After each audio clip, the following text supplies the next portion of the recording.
Voilà. Donc, vous avez à l'écran normalement l'image du site de l'association. Ce webinaire qui est destiné à vous présenter le programme VIC, VIC qui veut dire vivre son insuffisance cardiaque, va être basé sur le site, parce qu'en fait, tout se passe sur le site de l'association. Donc, ce sera plus simple et en plus, ça permettra de clarifier un certain nombre de choses parce que je sais que certains d'entre vous ont eu des problèmes sur le site. C'est vrai qu'il a beaucoup changé en ce moment, il a beaucoup évolué. Donc, si vous avez des questions, n'hésitez pas, on est là pour y répondre. Donc, tout d'abord, à droite, vous avez un bouton orange dans lequel il y a votre nom. Moi, j'ai Sicasso94. C'est un compte que j'ai créé pour la circonstance de façon à ce que j'ai les mêmes fonctionnalités que vous. Donc, pour se connecter, c'est assez simple. Je vais le faire tout de suite. Je vais me déconnecter et puis je vais me reconnecter. Alors, il y a un temps de latence, mais c'est lié à la diffusion et à l'enregistrement en même temps. Donc, il n'est pas dit que vous ayez ce temps de latence en permanence. On essaie d'améliorer les temps de réponse du site. Pour l'instant, c'est un peu compliqué. On va voir, on travaille dessus en tout cas. Donc, compte ou email, vous pouvez mettre soit le nom que vous avez donné pour la connexion lorsque vous avez adhéré, soit votre adresse email complète. Le site ne fait pas la différence, il vous reconnaîtra de toute façon. Et puis le mot de passe qui correspond. Quand vous cliquez sur ce souvenir de moi, la prochaine fois, normalement, il devrait vous proposer de vous reconnecter avec les mêmes identifiants. Après, donc, on clique sur connexion et on est connecté. Donc, n'ayez pas peur s'il y a des temps d'arrêt. Lorsque vous êtes sur le site, lorsque vous vous connectez, vous arrivez à l'endroit où vous étiez, ou vous arrivez directement à l'espace VIC. Quand on clique sur le logo tout à fait à gauche, on retourne à l'accueil général. Donc ça, il faut le retenir, parce que si vous voulez revenir sur la partie générale du site, vous pouvez le faire. Et quand vous cliquez sur adhésion, vous pouvez adhérer et devenir adhérent de l'association. Sachant que l'espace VIC est réservé aux adhérents. Donc, si vous n'êtes pas passé par cette phase adhérer, vous n'arriverez pas à vous connecter. Voilà. Donc, ensuite, le bouton accueil qui retourne à l'accueil. Qui sommes-nous? Ça décrit un peu qui nous sommes et ce que l'est. La donation, c'est pour ceux qui veulent faire un don, sachant que nous sommes tous bénévoles. Donc, l'association ne vit que par des dons. Et le programme VIC qu'on va vous présenter ce soir est un programme qui vit sur les donations, puisqu'on essaye de faire en sorte qu'ils soient entièrement gratuits et que tous les insuffisants cardiaques qui voudront se connecter dessus n'aient rien à payer du tout, que ça ne leur coûte rien. Donc, pour ça, il nous faut des donations parce que malheureusement, rien n'est gratuit d'autre que notre bonne volonté. Donc, adhésion pour adhérer. Le glossaire, c'est une liste de mots-clés que vous retrouvez sur le site qui évolue au fur et à mesure. Voilà, on a un certain nombre de mots-clés. Quand on clique dessus, on a un article qui nous dit un peu ce que c'est et à quoi ça correspond. Là, j'ai cliqué sur décompensation cardiaque. Donc, voici un peu tout ce qu'il y a sur la décompensation cardiaque. Donc, vous pouvez lire. On essaie de mettre au fur et à mesure des termes que l'on rencontre la plupart du temps avec les médecins et les soignants. Sont des termes plutôt techniques auxquels on n'est pas forcément habitué, puisque vous savez il existe un jargon pour chaque métier et qu'on essaie de se coller au plus près au jargon des médecins cardiologues. Dans les actualités, vous retrouvez notamment les témoignages. Donc, le dernier qui a été mis en ligne, c'est celui de Mélanie, qui a été greffée, qui était donc adhérente à notre association, et puis son état de santé s'est détérioré. Elle a été greffée, donc elle a voulu témoigner. Vous pouvez lire son témoignage. Il y a plusieurs témoignages. On va aller dessus rapidement. Alors, donc, toujours celui de maintenant. Donc, le témoignage de Mélanie, ça, c'est un témoignage. Alors, il y a des témoignages anonymes comme celui-ci. C'était quelqu'un qui n'a pas voulu être nommé, qui a qui a eu un problème cardiaque lors d'un entraînement de course. Là, c'est quelqu'un qui a eu un problème lors lors d'une fête, un peu trop arrosée, semble-t-il, etc. Donc, vous voyez que là, ce sont des témoignages. Si vous avez des témoignages, si vous avez envie de témoigner, si vous avez envie de partager avec les autres, n'hésitez pas. Il faut pas vous priver. Les vidéos sont généralement des vidéos d'information qui sont faites pour aider à comprendre certains aspects de la maladie. Donc, dans les vidéos, on a des vidéos qui sont moins sérieuses, donc la campagne de Novartis sur l'insuffisance cardiaque. Ça, c'était les vidéos qui ont été faites lors du concours qui a été présenté au GIFIC 2019 à Rennes. Ça, c'est une vidéo qui a été réalisée par l'école de santé de Suisse romande sur la réanimation cardio-pulmonaire. Et puis sinon, voilà, vous avez toutes les vidéos à suivre. Elles n'y sont pas toutes, bien sûr. Pour la plupart, sont des vidéos du GIC, qui est le groupe insuffisance cardiaque et cardiomyopathie, où on essaie de traiter le maximum de sujets de l'insuffisance cardiaque. Et puis, enfin, les téléchargements. C'est une page qui regroupe un peu les téléchargements qu'on peut faire qui sont utiles actuellement. Les contacts, c'est quand vous voulez nous écrire. N'hésitez pas, vous pouvez nous écrire. Vous pouvez nous envoyer un mail comme ça. Vous choisissez votre interlocuteur, et soit un mail général, soit une personne bien déterminée. Ensuite, on va passer à l'espace VIC. Alors, l'espace VIC, vous pouvez y accéder de plusieurs façons. Donc, soit en cliquant sur ce bouton central, espace VIC. Dans le bouton où il y a votre nom, vous verrez qu'au milieu, il y a marqué espace VIC. Donc, c'est la même chose que vous cliquiez en haut à droite ou que vous cliquiez ici, vous arriverez au même endroit. Et puis, j'en profite pour vous rappeler qu'en bas à gauche, vous avez un bouton pour faire un don. Donc, n'hésitez pas, ils seront toujours les bienvenus. Donc, on va sur l'espace VIC. Donc, voilà le menu de l'espace VIC. Donc, vous voyez qu'il est un peu plus complet. Donc, on va reprendre tout ce qui va se passer dans VIC à partir de maintenant. VIC, c'est une réponse un peu à la pandémie, on pourrait dire, parce que on a été confiné assez longtemps. Bon, là,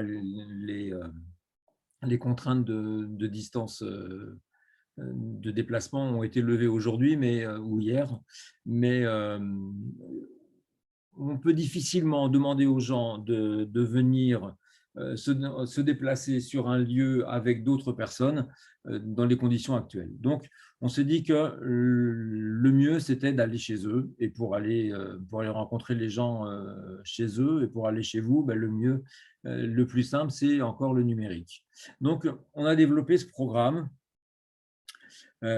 qui est destiné à toutes les personnes qui sont insuffisantes cardiaques, bien sûr, mais également aux personnes qui ont des problèmes cardiovasculaires autres, sans arriver à l'insuffisance cardiaque, aux aidants qui sont aussi concernés parce que les aidants, ils sont au quotidien et en permanence aux côtés du malade, donc il faut aussi qu'ils sachent ce qu'il faut faire, et on essaye par ce programme d'apporter le plus d'informations possible. La première des choses quand on est insuffisant cardiaque, et aujourd'hui on l'entend beaucoup quand on est malade en général, c'est l'activité physique. L'activité physique, on a toujours l'impression quand on devient insuffisant cardiaque que moins on en fait, comme c'est le cœur, moins on en fait, mieux on se porte.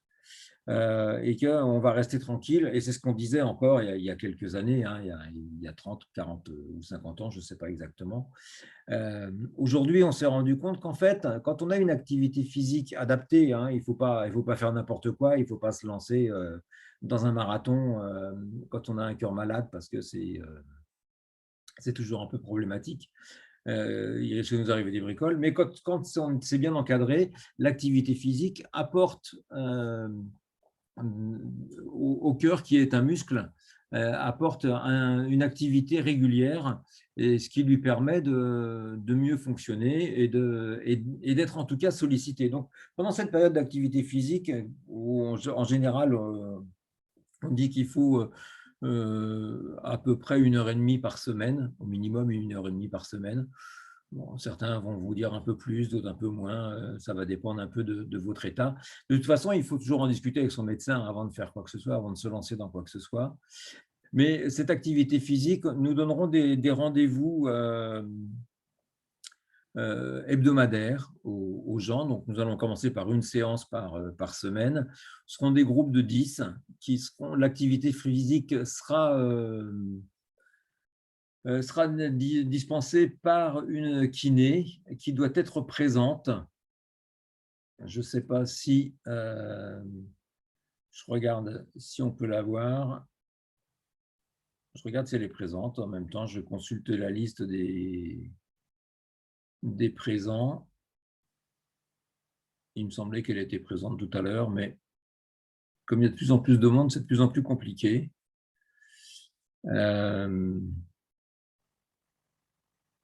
Voilà, elle est là.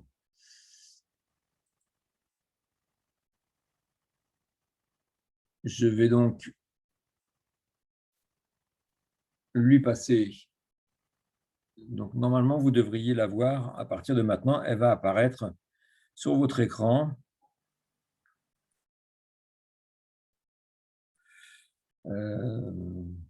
Voilà, elle va démarrer sa vidéo. Donc là, voilà. Et elle va même vous parler parce qu'elle va réactiver son micro. Voilà. Voilà. Donc, si elle veut dire, si Nathalie, tu veux dire 2-3 mots sur l'activité physique, c'est le moment ou jamais. Déjà, bonjour à tous. Et puis, voilà, l'idée, c'est de se donner rendez-vous une fois par semaine pour recommencer ou continuer à bouger, voilà, tous ensemble, en espérant trouver une motivation à se retrouver en groupe. Et puis, l'idée, c'est de le faire de façon progressive, de façon adaptée, pour tous les bienfaits dont on vous en a déjà parlé. Donc, voilà. Qu'est-ce qu'on peut en dire de plus ? Alors, on va dire que ces séances d'activité physique, pour l'instant, elles sont une fois par semaine, mais en fonction du nombre, on les multipliera. Elles seront diffusées sur YouTube toute la semaine qui suit, ce qui vous permettra, lorsque vous aurez suivi une séance d'activité physique, de reprendre les exercices toute la semaine en attendant la séance suivante. Parce qu'aujourd'hui, pour des questions financières, on ne peut pas vous donner rendez-vous 3 fois par semaine. Quand on le pourra, on le fera, il n'y a pas de problème. Donc, on vous laissera travailler entre deux séances. On vous laissera travailler tout seul à l'heure de votre choix et au moment où vous le souhaiterez. Voilà. Donc, ces séances, il faudra vous inscrire. Alors, je reprends la main. Donc, Nathalie, voilà, je suis désolé, mais j'arrête la vidéo. À bientôt. Et je te coupe le son. Voilà. Donc, quand on va dans l'activité physique, quand on clique sur activité physique, on va avoir toutes les séances d'activité physique. Alors, vous voyez qu'on en a mis plusieurs, mais il y a beaucoup de séances de tests qui ont été faites. vous avez toutes les séances d'activité physique qui s'affichent. Vous cliquez sur celle qui vous intéresse. Donc là, on a par exemple l'activité physique du webinaire. Donc, on précise ce qu'il y a comme activité physique. Si vous arrivez avant l'heure, là, on a mis la séance à 19 h. Donc, s'il n'est pas encore 19 h, si ce n'est pas l'heure de la séance encore, vous pouvez vous inscrire. À partir du moment où la séance est commencée, vous ne pourrez plus vous inscrire. Donc, il faut savoir que si vous voulez participer, ça demande de vous y prendre un petit peu à l'avance, au moins 10 minutes, un quart d'heure à l'avance. Donc, vous voulez vous inscrire à cet événement, vous dites oui. Donc là, vous voyez qu'il reste 9 places. Je valide le formulaire, donc il me demande, il me donne mes coordonnées. Je suis d'accord avec les coordonnées, je valide. Je peux bien sûr changer d'avis, mais comme ce n'est pas le cas, je referme la fenêtre. Et vous voyez que là, il me met que j'ai confirmé ma présence et il me met le nom des gens qui sont inscrits actuellement. Voilà. Et puis après, on pourra rejoindre l'événement. Quand ce sera l'heure, effectivement, vous serez informé. Mais l'événement de la… Ah ben non, je ne peux pas le faire, excusez-moi, j'ai déjà fait l'essai. Je ne peux pas lancer l'événement parce que si je le lance, on va se retrouver coupé sur le reste. Donc, enfin, sachez que en cliquant sur rejoindre l'événement maintenant, vous pouvez, ou rejoindre l'événement tout court, vous pourrez rejoindre l'événement. Donc, ça, c'est le programme d'activité physique. Donc, vous voyez, il faut y aller régulièrement pour voir quelles sont les séances qui sont programmées, vous inscrire, et puis après, on vous donnera les codes pour pouvoir vous reconnecter et reprendre la séance telle qu'elle a été faite la fois où vous avez participé. Donc là, je n'ai pas dû cliquer où il fallait, pardon. Si vous avez des questions en cours de diffusion, vous pouvez aller dans la discussion, dans le programme discussion, et poser des questions par écrit. Voilà. Donc, vous pouvez soit vous écrivez à tout le monde, soit vous écrivez, vous posez votre question à une personne en particulier. Enfin, c'est libre. Alors, on a vu l'activité physique, l'alimentation, qui est quelque chose qu'on gère un peu plus seul. Aujourd'hui, donc, on a d'abord un blog. Sur ce blog, on a actuellement deux articles, mais il va y en avoir d'autres. Ces articles, il y en a un qui concerne le traitement anticoagulant pour les gens qui ont des anticoagulants anti-AVK, et puis un article sur le sel, puisque le sel, c'est quand même le grand ennemi de l'insuffisance cardiaque.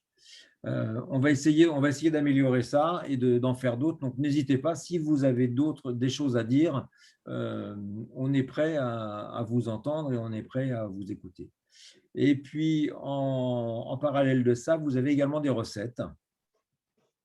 Alors, on a deux personnes qui s'occupent des recettes, qui mettent des recettes en ligne.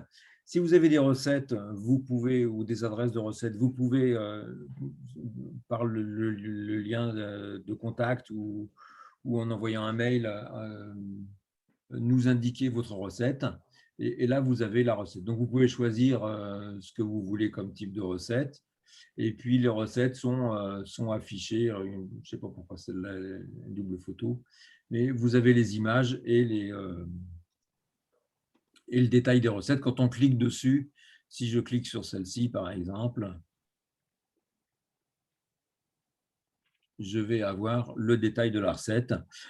Ces recettes qui sont pas forcément des recettes de chef 5 étoiles, sont des recettes qui peuvent aussi, quand vous êtes à court d'idées, vous aider à refaire de la cuisine. Alors, les recettes sont sans sel, je dirais, sans sel ajouté. Donc, elles sont surtout là pour vous aider à gérer votre apport en sodium à chaque repas, enfin, tous les jours, mais le mieux, c'est, enfin, vous faites comme vous voulez, c'est tous les jours ou à chaque repas. Normalement, quand il y a du sel, ça vous est indiqué, notamment quand il est fait recours au petit truc magie, là, tout près de légumes ou de fond de volaille ou de fond de veau. Là, on vous met qu'il y a du sel, mais sinon, toutes les recettes sont faites sans sel ajouté, en tout cas. Donc, dans tout ce qu'on vous propose, il n'y a pas de sel ajouté. Après, il faut tenir compte, si vous voulez une gestion vraiment très stricte du sel, il faut tenir compte du sel contenu dans la courge butternut, ce qu'il y a comme sel contenu dans la patate douce. Ça ne va pas très loin, mais il faut savoir qu'il y a entre 1 ou 2 grammes par jour de sel dans les aliments qui sont ingérés toute l'année. On a les ateliers. Donc, dans ces ateliers, les webinaires, mais les webinaires, c'est juste à titre d'information. Les ateliers, il va y avoir deux choses qui seront très proches l'une de l'autre. C'est les ateliers et les tables rondes. Les ateliers, ce sont des événements qui sont assez codifiés, qui sont généralement faits autour d'un professionnel à qui on va demander de venir présenter soit les médicaments pour un pharmacien, donc une certaine classe de médicaments, non pas un médicament, mais une certaine classe. Donc, ça peut être les bêta-bloquants, ça peut être les anti-agrégaires, ça peut être n'importe quel médicament. Donc, il présentera les médicaments, savoir pourquoi ce médicament est recommandé dans l'insuffisance cardiaque, pourquoi il est important pour vous de le prendre, et puis éventuellement les effets secondaires quand ils sont importants et quand il y en a. Et puis donc ça sera la première partie de l'atelier. La deuxième partie, ça sera une discussion avec ce professionnel, ce qui vous permettra de poser toutes les questions sur cette classe de médicaments. On reste toujours sur le thème qui est défini au départ. Donc les ateliers, vous les verrez, ils seront indiqués. Vous aurez un événement qui sera créé à chaque fois, et puis la date et le thème. Et à ce moment-là, vous pourrez vous inscrire si vous le souhaitez. Donc je vous parlais des médicaments parce qu'après atelier, vous avez les médicaments. Donc, dans les médicaments, on a un blog qui va vous parler de classes de médicaments en général. Voilà, on a là, par exemple, l'actualité médicamenteuse. C'est un article qui a été fait pour un peu parler de ce qui était en cours de développement, en phase d'essai dans les laboratoires. Et puis, on a une autre classe de médicaments qui sont les statines. Pourquoi les statines et comment ça marche et pourquoi, et comme beaucoup de insuffisants cardiaques sont soumis aux statines. Voilà, donc vous les trouvez dans les médicaments. Et puis ensuite, dans les médicaments, il y a des fiches. Alors, ces fiches sont... là, c'est un peu compliqué de vous en parler parce qu'elles sont établies par les pharmaciens du groupe FINC, qui est les pharmaciens spécialisés en insuffisance cardiaque du département du Val-de-Marne. C'est eux qui travaillent dessus, c'est eux qui les font. Ils les font en collaboration avec des pharmaciens d'officine. Et puis là, avec le Covid, il y a eu un petit mou et ces fiches médicaments ont été un petit peu oubliées. Donc, je relance la machine régulièrement, mais c'est un peu compliqué d'obtenir les fiches médicaments. Donc, elles vont venir au fur et à mesure. Donc là, vous allez voir une fiche médicament qui est la fiche de l'éplérénone, qui est en exemple. Et puis, vous aurez donc généralement, c'est par nom de médicament qu'on les trouve. Et vous avez sur toutes les fiches de médicaments la même présentation. Donc, vous retrouverez toujours au même endroit à quoi ça sert, comment les prendre, les effets secondaires, etc. Donc, les effets indésirables sont les effets indésirables les plus fréquents, ceux qui ont été rencontrés le plus fréquemment. C'est pas forcément, il n'est pas dit que vous fassiez, que vous ayez tous les effets secondaires, quoi. C'est à titre indicatif. Et puis les conseils, voilà. Donc, si on vous dit d'éviter les anti-inflammatoires, il faut savoir que vous devez faire attention quand vous prenez des médicaments. Donc, ça fait partie de ces conseils. Donc, on était dans les médicaments. Alors, on y retourne, il faut un petit peu de temps. Donc, vous aurez toutes les fiches médicaments qui seront indiquées là. Peut-être pas sous ce format-là, hein, parce que là, les images sont grandes. Mais en tout cas, vous aurez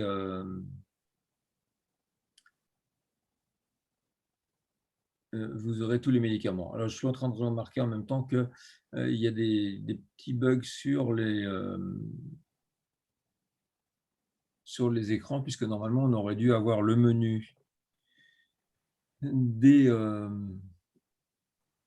l'espace VIC et non pas le menu général. Bon, c'est des choses encore à régler. Vous voyez qu'il y a encore des petits réglages à faire, mais c'est vraiment le tout début, puisque le programme va commencer la semaine prochaine, je pense, avec l'activité physique.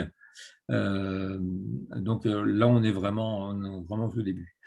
L'onglet rendez-vous, c'est l'onglet qui reprend tous les rendez-vous qui peut y avoir, qui peuvent exister, qui sont sur le site. Donc pour l'instant, ne sont renseignés que les onglets sur lesquels on a fait des tests.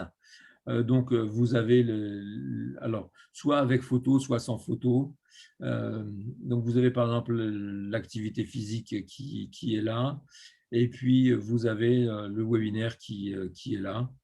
Donc, quand ils n'ont pas de photos, ils sont en bleu pour l'activité physique, ils sont en violet pour les webinaires, et puis on prendra d'autres couleurs pour les autres rendez-vous qu'on peut avoir. Donc, ça, c'est les rendez-vous. Les sondages. Alors, les sondages vont nous aider pour les tables rondes, soit avant, soit après. Les sondages sont des sondages qu'on va mettre en ligne, qui sont bien sûr totalement sécurisés. Donc, on ne saura jamais qui a répondu. On ne vous demandera pas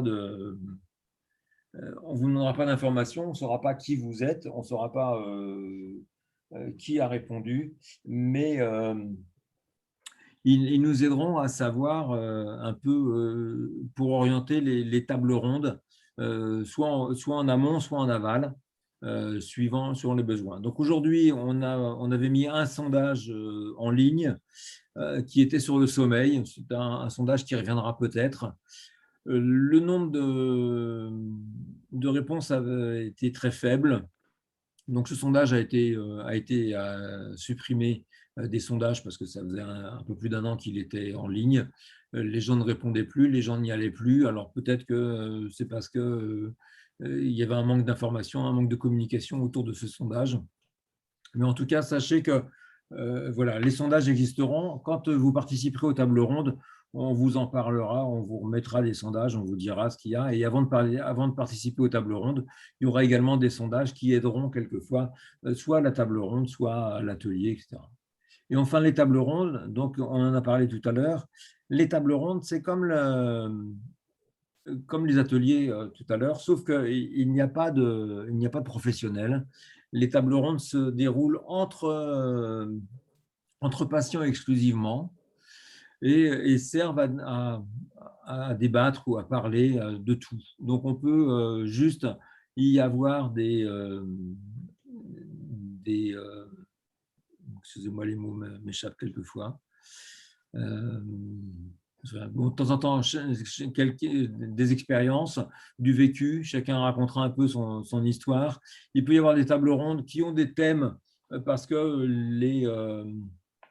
les patients voudront, les adhérents souhaiteront se discuter d'un point bien précis sur l'hospitalisation, par exemple, sur la sortie d'hospitalisation, savoir comment ça s'est passé, savoir si, quand on leur a posé un défibrillateur, comment ils l'ont vécu, comment était la suite. Certains ont besoin de partager leur expérience, d'autres ont besoin d'avoir l'expérience des autres pour se faire une idée un peu de ce qui les attend. Donc, les tables rondes seront destinées à ça. Donc, tous ces ateliers, tables rondes,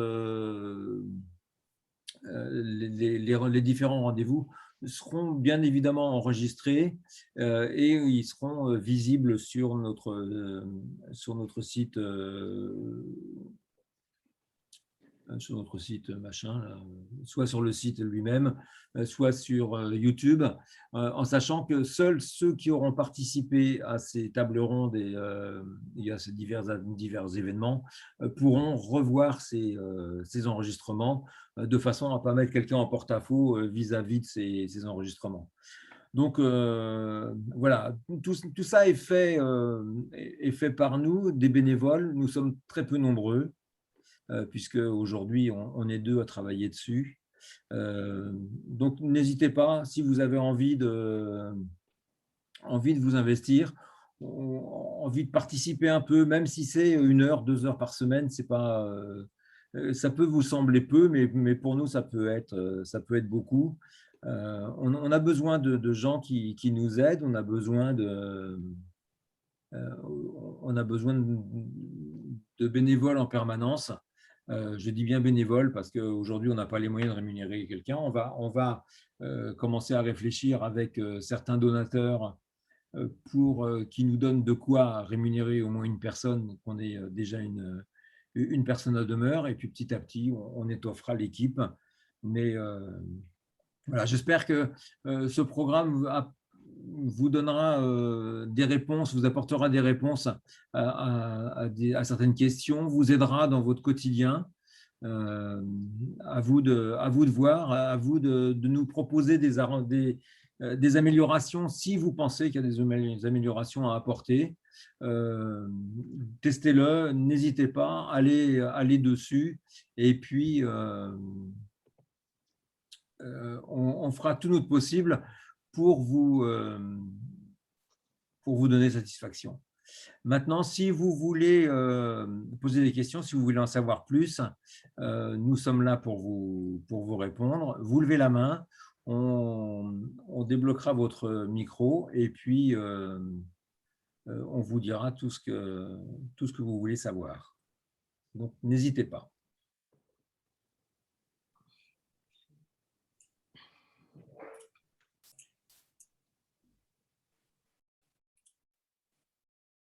Bonsoir à tous. Valérie, association SIC. À ce stade, Philippe, on a une question dans le chat donc de Marilyn et je propose, comme c'est une question personnelle, que Marilyn nous adresse un email par le biais du site internet et nous reviendrons vers elle rapidement.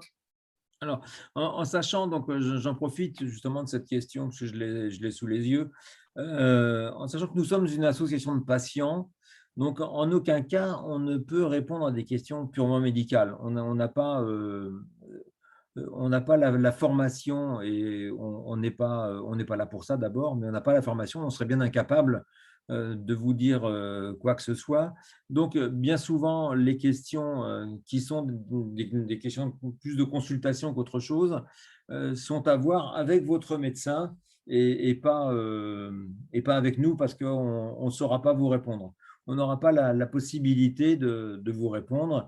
Et c'est vrai que même si on est soutenu par deux professeurs de cardiologie qui nous assistent et qui sont là en permanence à nos côtés, on ne peut pas leur demander de faire des consultations à distance, ne connaissant pas les gens. Et puis, ils sont venus dans l'association pour nous apporter leur expérience et non pas pour servir de médecins permanents. Donc, n'hésitez pas à voir votre médecin. Vous savez, votre médecin, bien souvent, on ne comprend pas tout ce qu'il dit, mais ça ne fait rien, ça n'empêche qu'on peut quand même lui poser des questions, il y répondra. Alors, si vous avez d'autres questions, n'hésitez pas.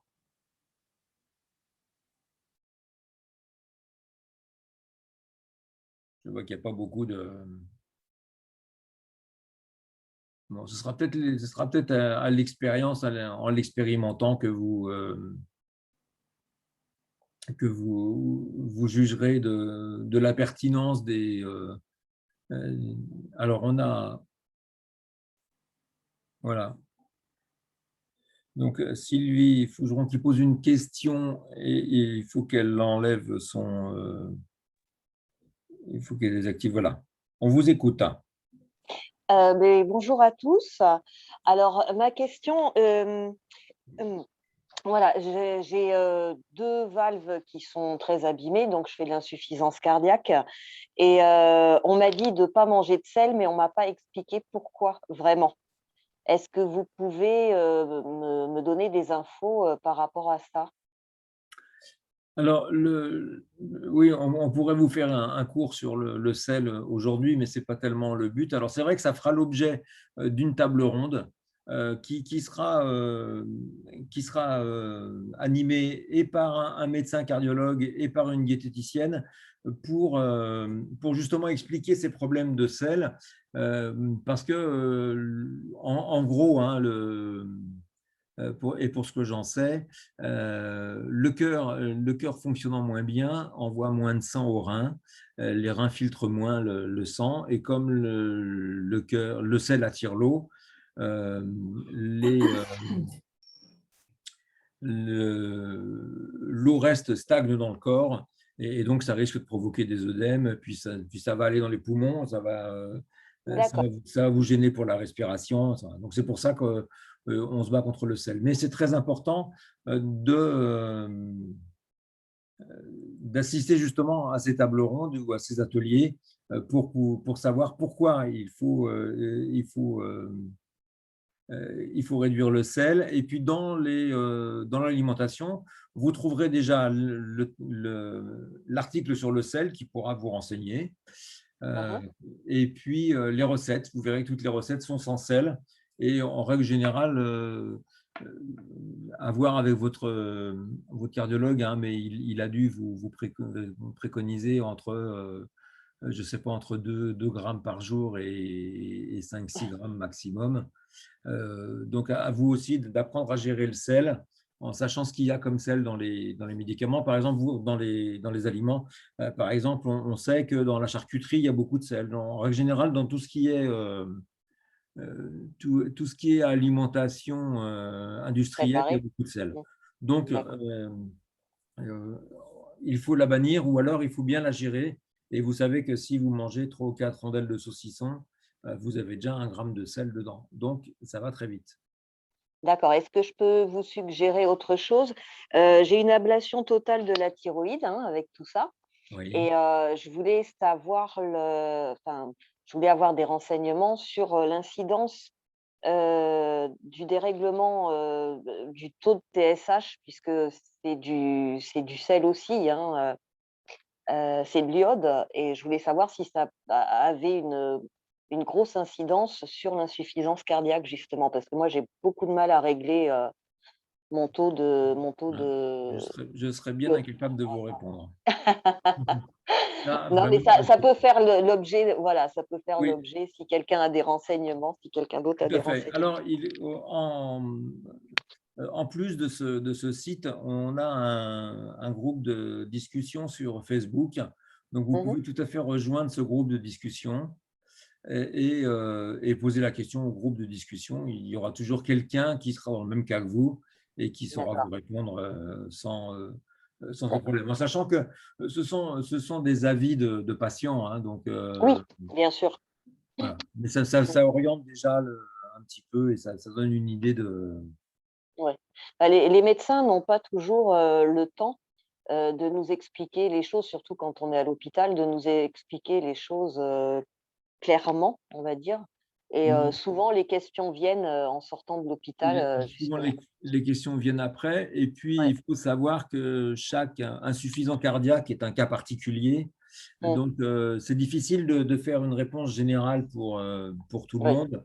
Donc, le mieux, c'est d'essayer de préparer au moins une question quand vous voyez votre médecin sur un papier. Et comme ça, Mhm. vous savez que vous l'avez, vous vous posez cette question-là. Et puis, D'accord. si celle-là, vous n'avez pas le temps de la poser, vous en Oui, poserez une autre la prochaine fois. tout à fait. Ouais. Bah, Philippe, pardon, Philippe, Oui. Luc propose de répondre. Ah, alors, si Luc, Luc Ittinger, qui est le professeur Ittinger, qui fait partie des professeurs qui soutiennent l'association, Mhm. qui était là. Donc, il va vous répondre puisqu'on lui a donné la parole et maintenant, il va réactiver son micro et répondre. Merci beaucoup. Le voilà. Oui, vous m'entendez? Bonjour. Oui, bonjour, je vous entends, c'est parfait. Bon. Non, effectivement, je crois que ce que dit Philippe est tout à fait juste, c'est-à-dire que avant tout, c'est à votre médecin de pouvoir répondre. Mais c'est vrai que aujourd'hui, et c'est la raison pour laquelle, avec Philippe et avec Valérie, on a voulu développer cette association, c'est qu'en fait, nous, en tant que cardiologue, on a une connaissance de la maladie, mais on n'a pas la connaissance de ce que vous vivez au quotidien. Et Mhm. donc, c'est vrai que les mots que l'on met sont souvent un peu compliqués à expliquer. Ce que je peux vous dire, je vais répondre à la fois sur, essayer d'apporter un élément complémentaire par rapport à ce que vous évoquiez par rapport au sel et l'eau et votre problème de valve. Oui. Il faut considérer, c'est qu'on est tous issus de la mer. Hein, c'est-à-dire qu'un jour, l'organisme est sorti de l'eau pour créer ce qu'on appelle une cellule, et puis qu'après, une cellule s'est associée à une autre cellule, une troisième, une quatrième et une cinquième. Et à un moment donné, il a fallu trouver un liquide qui permettait de faire le lien entre ces cellules. Et donc, la nature, elle a fait une chose assez simple, c'est qu'elle a pris de l'eau de mer. Et donc, c'est en fait, si vous voulez, le milieu sanguin est un milieu marin à tel point que si vous vous blessez au niveau d'un doigt, par exemple, vous allez sentir que c'est salé. Et D'accord. donc, c'est tout à fait juste ce que disait Philippe, c'est-à-dire que quand vous mangez du sel, systématiquement, il y a de l'eau qui arrive pour justement maintenir cette concentration qui est celle de l'eau de mer. Et c'est la Mhm. raison pour laquelle il est essentiel, si vous voulez, d'être attentif à ses apports en sel, mais également à ses apports en eau. Donc, en fait, c'est un équilibre. Et cet équilibre, normalement, il est assez bien géré, notamment au niveau du rein, qui permet d'éliminer le sel et l'eau. Et quand on devient insuffisant cardiaque, comme l'a dit Philippe, eh bien, la pression diminue et au niveau du rein, il y a des messages qui font qu'il réabsorbe davantage de sel et d'eau et donc, ainsi se crée un cercle vicieux et fait en sorte qu'on se surcharge et qu'on est plus essoufflé parce qu'en fait, il y a de l'eau dans les poumons ou qu'on voit apparaître des œdèmes au niveau de la cheville dans un premier temps. Donc, voilà un peu la question du sel et de l'eau. Merci. La deuxième question vis-à-vis de la thyroïde, c'est un sujet un peu compliqué. Il n'y a pas directement, alors si vous voulez, c'est vrai que comme vous le dites, en fait, l'iode est sous forme de sel, mais on peut l'exprimer plus sous la forme d'un sel de type chimique. Ce n'est pas du sodium en lui-même. D'accord. C'est pas exactement la même chose, mais il est vrai que malgré tout, si vous voulez, il y a des questions entre la thyroïde et le cœur. En l'occurrence, quand le cœur va trop vite, on va donner des médicaments, par exemple, comme de la cordarone, que vous avez peut-être reçu. Et Oui. cette cordarone, en fait, elle est chargée en iode. Et donc, si vous voulez, ça peut entraîner des perturbations de la thyroïde. Donc, en fait, si vous voulez, il y a des liens entre thyroïde et cœur et insuffisance cardiaque, mais finalement, c'est un peu indirect. Mais parfois, ça sort de façon relativement aiguë, peut-être que comme ça s'est passé chez vous. Voilà. D'accord. Merci beaucoup pour vos réponses. Oui, vous m'éclairez beaucoup au niveau du sel. Déjà, je comprends beaucoup mieux certains signes que j'ai de temps en temps. Et puis, pour la thyroïde, j'ai une ablation totale de thyroïde, donc je marche qu'aux médicaments. Oui. Et, Il par contre, j'ai beaucoup. faut arriver à bien les doser. En fait, la question, c'est comment on arrive au bon dosage pour Voilà. suppléer la défaillance de la thyroïde. Voilà. Et moi, mon gros problème, c'est que j'ai énormément de mal à doser depuis 2-3 ans. On a perdu le Levothyrox ancienne Oui. formule et depuis, c'est une catastrophe, quoi. Donc là, je suis passée au TCAPS parce que c'est le seul médicament, on va dire, qui ne me procure pas d'effets secondaires trop gênants. Par contre, j'ai énormément de mal à doser. Je peux passer d'hyper en hypo en un mois de temps. C'est hallucinant, quoi. Voilà. Mais bon, ça, c'est un autre problème. Mais voilà, c'est pour ça que je posais la question de savoir si ça pouvait être gênant dans l'insuffisance cardiaque par ailleurs, quoi. Oui, il y a pas, c'est pas forcément excessivement gênant. Ça peut gêner, mais c'est pas un élément majeur. D'accord. Bon, bah ça me rassure déjà. Bon, mais merci Sylvie, on va passer à la question suivante. En tout cas, j'espère qu'on a répondu en tout cas suffisamment à vos attentes. Et Tout puis, à fait, on vous tout à rapprochera. fait. Et je tiens à vous remercier beaucoup pour ce que vous faites parce que je pense que moi, je viens d'arriver, je suis toute nouvelle hein, sur sur le site, mais vos explications sont très claires et je pense que c'est quelque chose de vraiment essentiel ce que vous faites. Voilà, je tenais juste à vous remercier et je vais continuer à vous suivre. Voilà. N'hésitez pas, et surtout, c'est tous ensemble qu'on arrivera à faire quelque chose de vraiment de notre vie ou de ce qu'il en reste. Bon. D'accord, merci beaucoup. Merci, à très vite. Marie, bonjour. Voilà, je vous ai donné la parole. Bonjour. Bonjour à toute l'équipe. Merci d'être là pour nous ce soir. Moi, je voulais vous dresser un petit peu mon bilan. En fait, j'ai fait une insuffisance cardiaque fulgurante en 2018 et on m'a dit qu'il fallait envisager une greffe. J'ai fait un choc cardiogénique et quelques mois après, quand on m'a parlé de greffe, j'ai attrapé un staphylocoque doré, ce qui fait que j'ai eu un problème d'endocardite sur la valve et puis hanche à cause d'un staphylocoque doré. On a dû attendre 6 mois pour me poser des mitraclips. Et ça a amélioré avec des consultations de titration et un excellent médicament qu'est l'Entresto. J'ai pu retrouver une énergie cardiaque, disons, favorable, ce qui fait que je suis sortie du projet greffe. Ce que je voulais savoir, c'est que mon traitement médical est lourd pour le cœur. Je voulais savoir si on est toujours considéré, quand on a fait une myopathie dilatée, une endocardite, si on est toujours avec un traitement lourd, considéré quand même comme insuffisant cardiaque. Et est-ce que ce traitement lourd, je l'aurai toute ma vie?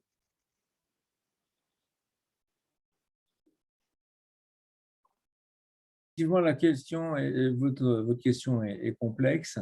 J'avais reçu votre message hier, je n'ai pas eu le temps d'y répondre, mais Ouais. bon, compte tenu de tout ce que vous nous dites, déjà heureux que ça aille mieux, Oui, voilà, content pour vous. ouais, c'est du miracle, il paraît. Oui, donc Ça tire il du faut miracle. en profiter. Si Luc est encore là, je vais lui demander de vous répondre s'il le peut. Voilà, on va essayer de vous faire une réponse assez courte parce qu'il ne faut pas que ça devienne une séance de consultation à distance. Mais Non, au moins qu'on puisse vous apporter un le certain nombre fait d'être d'éclairages considéré, sur vos problèmes. oui. Oui, donc je vais le dire je vais le dire très rapidement également. Si vous voulez, vous rentrez dans le cadre des insuffisances cardiaques qui ont une origine infectieuse. Et donc, D'accord. si vous voulez, une fois qu'on a traité l'infection, même si souvent ça peut durer un petit moment, comme chez vous, si vous voulez, ça passe par un épisode vraiment aigu où le cœur ne fonctionne vraiment plus très, très bien.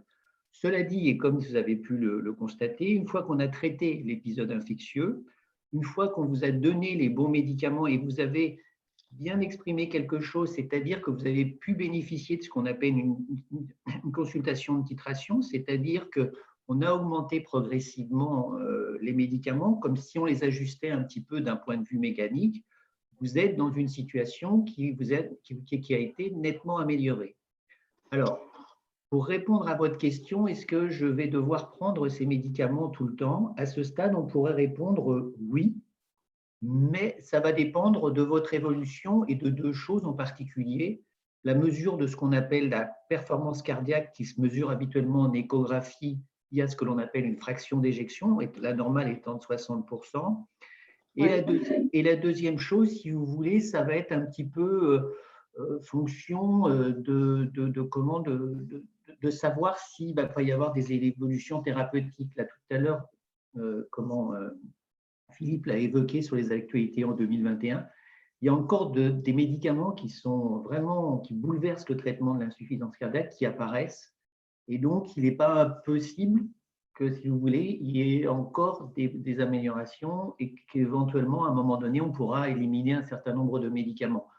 Je pense en particulier, et j'arrête là, le fait que, si vous voulez, à travers des médicaments que vous prenez comme l'Entresto, à un moment donné, si les gens font particulièrement attention au sel, on a la possibilité d'arrêter les médicaments diurétiques comme par exemple l'Azilix. Alors, c'est l'état, c'est-à-dire qu'on peut enlever des médicaments ou on peut baisser certaines doses, mais à l'heure actuelle, en fait, il y a eu quelques essais chez quelques patients qui avaient une fonction cardiaque qui était revenue à la normale.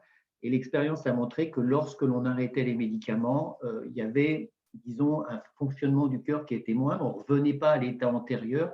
Et donc, si vous voulez, on a considéré qu'il fallait prendre à ce stade, il faut prendre des traitements à vie. Moi, je suis des patients depuis 15 ou 20 ans et je peux vous dire qu'ils ont une vie quasiment normale, alors que moi, quand j'ai commencé il y a très, très longtemps, l'espérance de vie était de quelques mois. D'accord, d'accord. Et je voulais donc en fait, quel que soit le médecin que je vois, il faudrait toujours que je lui parle d'insuffisance cardiaque pour mon cas. Oui, vous êtes passé par un stade d'insuffisance cardiaque. Et donc, c'est un vrai sujet, c'est de savoir comment on considère aujourd'hui l'insuffisance cardiaque dans la société actuelle. Et à ce stade, ça va dépendre de l'évolution de votre fraction d'éjection et également du taux de ce qu'on appelle le BNP, c'est pas la Banque nationale de Paris, mais c'est en fait le peptide natriurétique issu du cerveau qu'on appelle brain en anglais. Donc c'est un petit peu sur ces deux paramètres. Mais quelque part, si vous voulez, vous resterez quelqu'un de fragile pour laquelle il faudra être attentif au régime sans sel. Il faudra être attentif à votre poids et continuer à faire une activité physique et prendre les médicaments, peut-être de dose réduite ou en moindre nombre, mais il faudra continuer. D'accord. Mais je crois qu'on se connaît, professeur Hittinger. Oui, je crois aussi. Votre nom me disait quelque chose. Oui, merci. Merci pour tout. Vous êtes quelqu'un de super. Merci. Et je voulais simplement poser une question très vite parce que je pense qu'il doit y avoir beaucoup de personnes qui souhaiteraient vous parler. On m'a découvert il y a peu de temps une fibromyalgie. Est-ce que ça a une incidence sur le muscle cardiaque?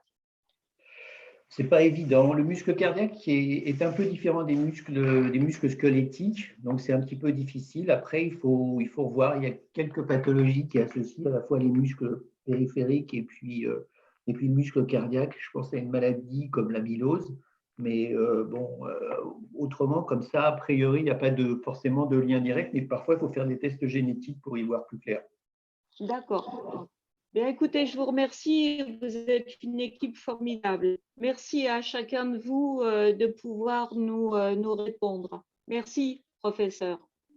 Bon, merci Marie de votre témoignage. On va passer à Patrick qui voulait nous poser une question.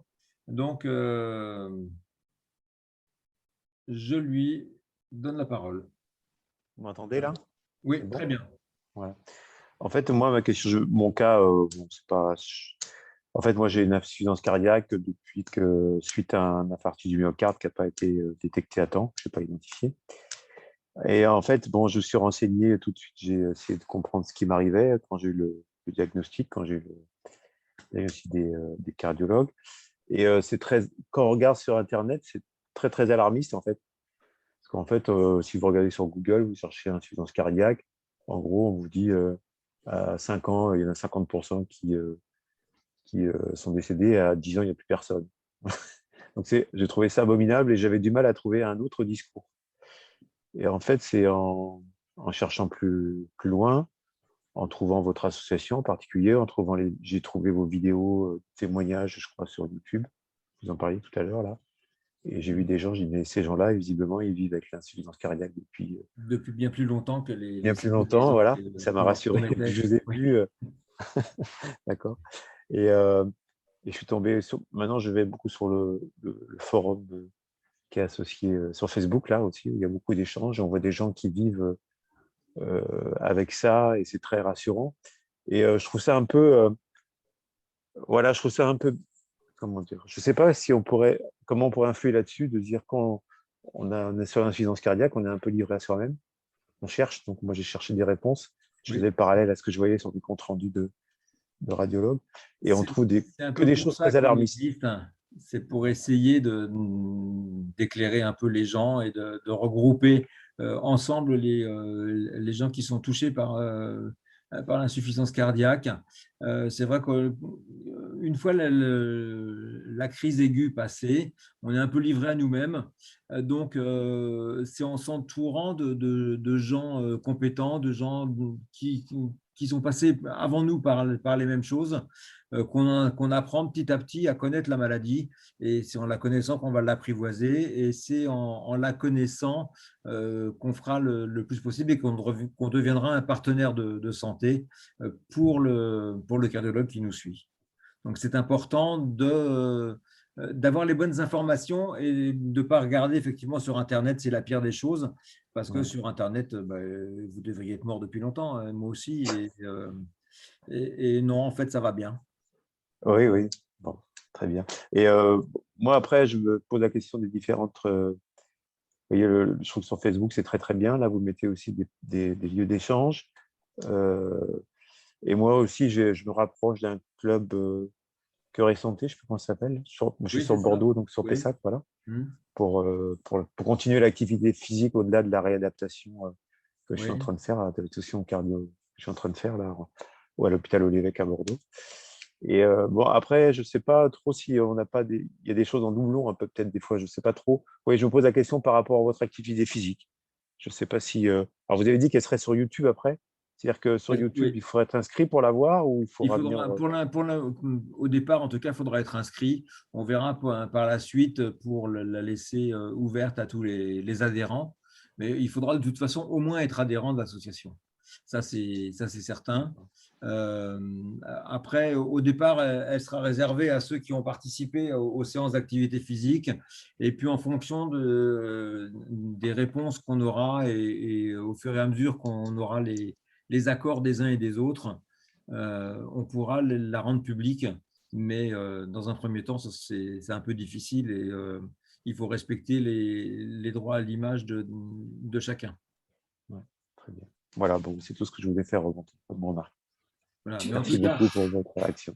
En tout cas, le club Cœur et Santé, c'est quelque chose de très bien et il faut pas hésiter parce que c'est ce qu'on appelle la phase 3 de la réadaptation et ça permet de continuer à avoir une activité physique en sachant que les bienfaits de la réadaptation, si on s'arrête brutalement derrière, en 15 jours, 3 semaines, ils sont perdus. Hein. Donc, il ne faut pas hésiter à continuer le plus longtemps possible.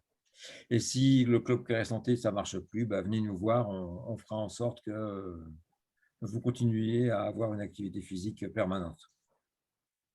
Je voulais juste rajouter, Philippe, qu'en fait, pour répondre aux interrogations de Patrick, effectivement, il n'y a rien de pire que de se comparer par rapport à d'autres patients ou de trop consulter ce qui se dit sur Internet. Je crois que ce qui est le plus important à retenir, c'est que finalement, chaque patient a les cartes en main et qu'à partir de là, il y a un triptyque à respecter qui est fondamental, qui est bien suivre son traitement, avoir une activité physique adaptée et régulière, et enfin jouer aussi sur l'alimentation. Donc Philippe l'a largement souligné tout à l'heure, en limitant les apports en sel. Voilà. Et donc, heureusement qu'il existe des perspectives en tous les cas pour les soignants, pour les patients qui sont atteints d'insuffisance cardiaque. On relativement bien vivre tout en étant porteur de cette pathologie. Et merci beaucoup pour vos témoignages, en tout cas, qui m'ont beaucoup apporté pour moi personnellement dans ces 3 mois qui sont les 3 premiers mois d'insuffisance cardiaque. Pour moi, je pense que pour tout le monde, hein, c'est un électrochoc. C'est important. C'est très difficile. Il faut qu'on reste ensemble, il faut que vous restiez au contact de gens parce que malheureusement, on ne sort pas d'insuffisance cardiaque comme ça. Donc, restez au contact de gens qui peuvent vous apporter une expérience et vous prouver qu'on vit plus longtemps que ce qui est dit sur Internet. Et bien, en plus. Ouais. Après, moi, il y a des choses. Je trouve que c'est super important, les témoignages de chacun, malgré tout, sur comment il le vit, sur ce qu'il vit, et aussi sur les différentes... comment on vit ça au quotidien. Moi, par exemple, les questions que je me pose aujourd'hui, jusqu'où je peux aller en montagne, comment je vais pouvoir voyager, etc. Je pense que les espaces témoignages, il faut que chacun les alimente, il faut qu'on les alimente en fait, de manière assez informelle, mais qu'on raconte nos vies. Je pense que c'est important. Moi, ça m'enrichit beaucoup de voir comment les autres vivent avec...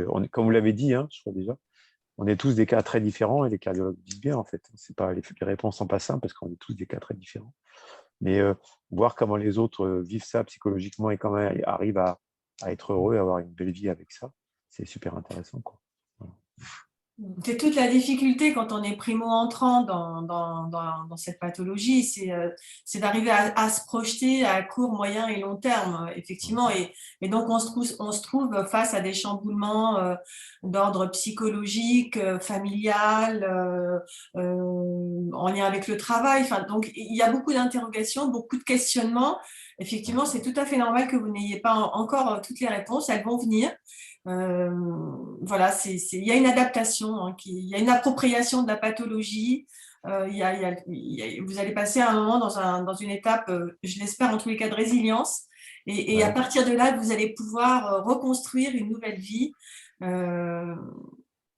avec cette pathologie qui fait partie de notre quotidien et avec une récurrence permanente, ne serait-ce qu'à la prise des médicaments, à l'effort quand on monte un escalier. Voilà, il y a une récurrence permanente.